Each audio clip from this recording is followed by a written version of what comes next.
Hey friends out there, let's talk about the housing market. Right now it is May 9th and we've got some interesting things to discuss. What I want to share with my real estate agent friends today is kind of what are some of the things that I'm looking at as a coach with 70 coaching clients around North America, and then how would I explain the housing market to a good friend or to one of my clients. And, for a lot of my friends, you guys know that I've been studying real estate economics since 2005 really intensely. And I love the housing market. I love following economics.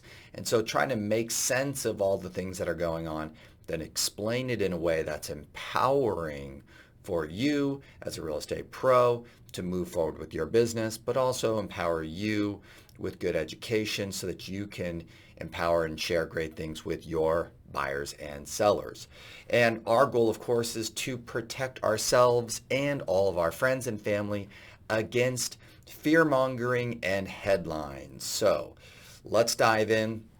If you haven't already, make sure that on my YouTube channel, there are two other videos that I did about how to explain the housing market and some do's and don'ts. So I have covered that before. So today we're just going to dive right into what we need to be thinking about and how I'm looking at it. So step number one in understanding the housing market in 2022 in May, the question is have we seen rising interest rates? And what are the implications of that within the last 5 years? And what happened and how do we make sense of it today? Well, in 2018, in the fourth quarter roughly, I don't remember exactly, don't quote me, just look at your stats, the interest rates went up to 5%. Now, I was watching that closely in the fourth quarter of 2018, and I was looking at one thing occur here in California, and I saw inventory start to tick up. And I don't remember the exact stat. You should look it up in your marketplace. But in the fourth quarter of 2018, I saw, I don't know, roughly about a 17 I forget what the number was, percent increase in inventory in the fourth quarter. So let's break that down for a hot second. So we all know as interest rate rises, what that does is it causes the affordability to go down, meaning that less buyers, based upon their income, price points, and interest rates, less buyers can afford the current price point. So if we see less buyer demand, right, then we'll see a little bit of tick up in inventory and we'll see more homes instead of sell within 24 hours for $100,000 more. We'll see them maybe sit on the market for a little bit longer. And so that is something that we can kind of anticipate. I think a lot of you, that's what you're seeing right now in most marketplaces is less buyer demand as the affordability goes down and a little bit more inventory. Now, if we look at the headlines, they're all like, oh my God, the world's coming to an end. Well, yeah. All right. So let's keep looking back at history to see if we can see some examples of a last time that we did this and then what happened. Okay. So step two is, well, what happened? So in the fourth quarter of 2018, interest rates went up to 5%, whatever the number was. Inventory ticked up. And then in the first quarter of 2019, what happened? Well, interest rates came back down. And then what did we see in terms of a market in 2019? So check your stats. In 2019, what was that price appreciation year? So in California, it was more of a kind of a normal year. Okay, normal year, 5, 7, 10% price appreciation. Check your stats, take a look. And so now does the Fed, Jerome Powell, was he a part of that 2018 play? The answer was yes. And so, do you think he's probably trying to run that play again this time? So now let's talk about what's been going on. So in 2020, obviously COVID kicked in, and then really real estate got super exciting kind of in the second half of 2020. And the restriction of inventory because of COVID, and then this interesting demand of people wanting to move and do things with real estate because of this weird environment, that actually really created a huge buyer demand on a already low amount of inventory, less homes for sale. And so that kicked off a very interesting market cycle in 2020. Then, of course, we saw kind of some of the Fed policy was reduce the cost of money. So, we were getting really, really low cost of loans. We were doing tons of refinance, cash out. We were all of a sudden the affordability went way, it was significantly more. It was more people could afford to buy homes and make transitions because the cost of the money was significantly lower, and none of us were spending money on anything, so we were saving more, and the cost of money was really low. So we could afford more. So when buyers can afford more, and we had this really, really restricted, constricted inventory, what happened, guys, in the second half of 2020 and all of 2021? We saw massive amounts of price appreciation, but there's another term for that, which is called inflation. Now, there was an interesting thing that we saw too in 2020 and in 2021. We saw a lot more kind of big companies, investment firms, and we saw a lot of big money coming in and also buying up lots of properties for rents. So we actually added another buyer in 2020 and in 2021.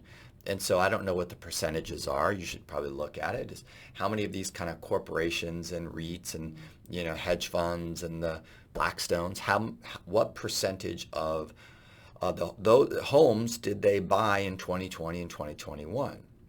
So we had lots of access to capital, cheap capital. We had this motivation of kind of this COVID and all this political unrest and all this kind of relocation going on. So, and we had a new buyer in the marketplace also buying. So we had truck tons of buyer demand, and we had, again, super low constricted inventory in 2020 and 2021. So what does that create, my friends? Price appreciation off the charts. So I follow a very, very smart lady. Her name is Danielle DiMartino Booth. Make sure you check her YouTube channel out. She's amazing. And I was listening to some stuff the other day where she wrote a book called Fed Up. She worked in one of the Federal Reserve banks, I think in Dallas, something along those lines. And then she was also on with another young man, I forget what his name is, but he also worked at one of the Fed, blah, blah, blah banks or whatever those things are called. And I was just trying to understand the way that these guys think and also listen to some of their insights. And it dawned on me, and I was like, you know what? Wow. We know this playbook that we saw in 2018, where they increased the rates to 5, it cooled the market, then they dropped the rates down, and it kind of created more of a normal market.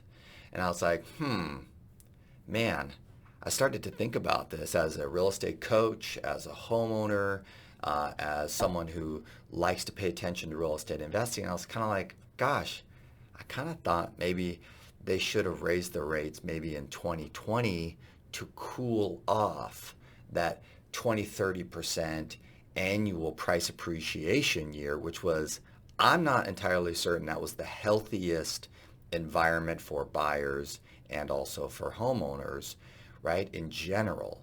So notice what I just said there. That is what I refer to as a pattern interrupt. Because after we kind of study what's happened in the past, we looked at the playbook, we looked at the results of that playbook, that actually was pretty healthy for the real estate market. And so here we are. We actually had kind of an unhealthy market with 20-30% price appreciation in 2021 with pretty clear factors as to why.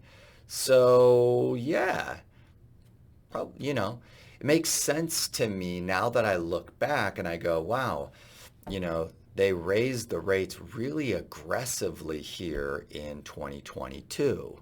And I was kind of thinking, I think that might have been a year too late because it would have been actually really nice. I don't know about all of you real estate friends of mine out there. It kind of would have been nice if in 2022 we were having more of a normal year and we could have kind of calmed 2021 down a little bit and then brought us into a 2022 normal year, maybe looking like 2019 in your market. Not sure, but it's an interesting thought experiment to think that through. So, my friends, go take a look at your stats. Take a look at what happened in the fourth quarter of 2018 for you. Take a look at what happened in 2019 for your market. And now, when we're having a conversation, when we're seeing a headline, that's the thing. Now we can kind of go, all right, this playbook, let's hope that it actually works, that it cools the market off a little bit, and then we kind of go into more of a stable market if interest rates go down. Now, here's my warning to all my friends out there regarding explaining the housing market to your friends. Be careful with some of these overgeneralizations. So I've been hearing this a lot when I'm talking to my coaching clients about how they explain the housing market shift, right? So a lot of them are using kind of general language that lead to a natural catastrophe type of languaging. So for example, hey, interest rates go up, less buyers can afford homes, inventory goes up, price points go down. And then that was it. So naturally people are like, oh my gosh, price points go down? Right? Well, let's put that into context. So I recommend that you guys use numbers. So let's say interest rates go up, so the affordability goes down. Less buyers can afford to purchase homes with the current interest rates, with their current income at the current price point. Less buyers can afford. Less is the key word. So let's just say we took 5 or 10% of the buyers out of the market today. Okay. Let's say that inventory increases a little bit. So let's say inventory increases by 5, 10%. Okay, so here we are, 5 to 10% decrease in the number of buyers who can afford it, 5 to 10% more inventory in the marketplace. Let's say that we stabilize there. Wow, well, where are you in your market? Because most markets, last year in 2021, we were on track for 20 and 30% price appreciation in most marketplaces. So a 10 to 20% decrease in the market price appreciation would kind of put all of us at more of a normal market, wouldn't it? Interesting.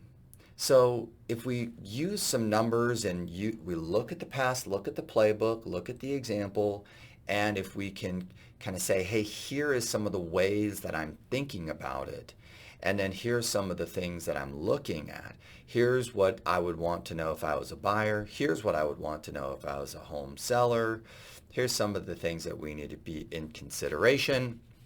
And so now, my friends, you now ask people to follow you, right? What we want as real estate professionals is people following us as we are observing, learning, and we are being educators, not information junkies or information players. So there's a reason why. So if you say, hey, I'm following this trend, it'll be interesting to see how this plays out. I will be helping buyers, answering their questions. I'll be helping sellers, answering their questions. I'll be helping my clients to navigate this unique environment so that they can serve and fulfill their plans with their families. And so, my friends, I will continue to report back to you my observations, my studies, and my research, so you should follow me. So, I've been doing some work on, social media versus, evergreen content education. And this is where I think a lot of you really need to get stronger at is you want more followers. You want more people to follow you on Instagram, follow you on TikTok, you want more subscribers on your YouTube channel, you got to give them a reason to follow you. So you can't just, post the latest KCM information.